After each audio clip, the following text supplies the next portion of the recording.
അസ്സലാമു അലൈക്കും വറഹ്മത്തുള്ളാഹി തആല വബറകാതുഹു. ബഹുമാനികളെ, ഇന്നത്തെ ക്ലാസ്സിൽ പരിചയപ്പെടുത്തുന്ന ഒരു മുഖ്യമായ പ്രധാനപ്പെട്ട ഒരു വിഷയത്തെക്കുറിച്ച് നമ്മുടെ ജീവിതത്തിൽ ഓരോ ദിവസവും ഈ പറയാൻ പോകുന്ന ഒരു നന്മ നിങ്ങളും ഞാനും ചെയ്തിരിക്കണം. വല്ലാത്ത ഭാഗ്യവാന്മാരാണ് ഈ ഒരു അമല് നിത്യമാക്കുന്നവൻ. ഈ പറയുന്ന മഹത്വങ്ങൾ മാത്രമല്ല, ഇനി പറയാൻ പോകുന്ന മഹത്വങ്ങൾ മാത്രമല്ല, അനവധി മഹത്വങ്ങൾ നമുക്ക് ദുനിയാവിൽ തന്നെ അനുഭവിക്കാൻ പറ്റും. പരലോകത്തേതായാലും നമുക്ക് ലഭിക്കും. അല്ലാഹു തആല കബൂൽ ചെയ്യുമാറാകട്ടെ.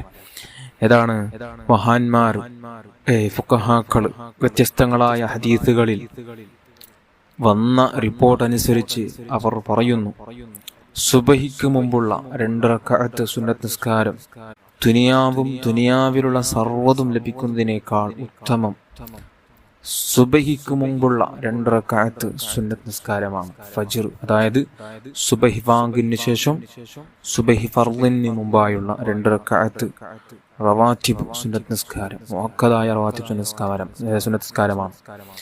ഈ സുന്നത്ത് നിസ്കാരത്തിൽ നിർവഹിക്കുന്ന സമയം ഫാത്തിഹയ്ക്ക് ശേഷം 1ാമത്തെ റക്അത്തിൽ അലം നശ്റഹ് ലക സദ്റക എന്ന സൂറത്തും, അതേപോലെ തന്നെ അതേ റക്അത്തിൽ തന്നെ അലം നശ്റഹ് സൂറത്തിന് ശേഷം ഖുൽ യാ അയ്യുഹൽ കാഫിറൂൻ എന്ന സൂറത്തും, 2ാമത്തെ റക്അത്തിൽ ഫാത്തിഹയ്ക്ക് ശേഷം അലം തറ കൈഫ ഫഅല റബ്ബുക ബി അസ്ഹാബിൽ ഫീൽ എന്ന സൂറത്തും ഖുൽ ഹുവല്ലാഹു അഹദ് എന്ന സൂറത്തും.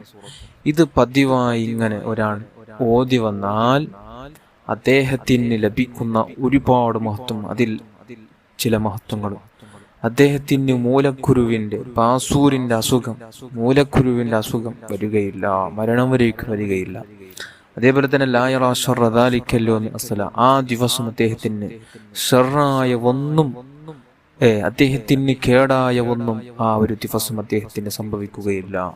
അദ്ദേഹത്തിന് ടെൻഷൻ ഉണ്ടാക്കുന്ന, അദ്ദേഹത്തിന് പ്രയാസത്തിലുണ്ടാക്കുന്ന, അദ്ദേഹത്തിന് പ്രയാസത്തിൽ താഴ്ത്തുന്ന, അതേപോലെ തന്നെ അദ്ദേഹത്തിന് നേരെ വരുന്ന അപകടങ്ങൾ, ബുദ്ധിമുട്ടുകൾ, തടസ്സങ്ങൾ, മൊത്തത്തിൽ ആ ഒരു ദിവസം ഒരു ബുദ്ധിമുട്ടും ഒരു പ്രയാസവും അദ്ദേഹത്തിന് ആ ദിവസം ഉണ്ടാവുകയില്ല.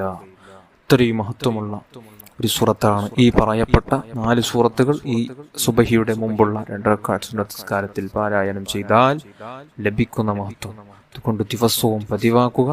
അല്ലാഹു തആല നമുക്ക് തൗഫീഖ് തരട്ടെ, തൗഫീഖ് ചെയ്യട്ടെ. ആമീൻ യാ റബ്ബൽ ആലമീൻ.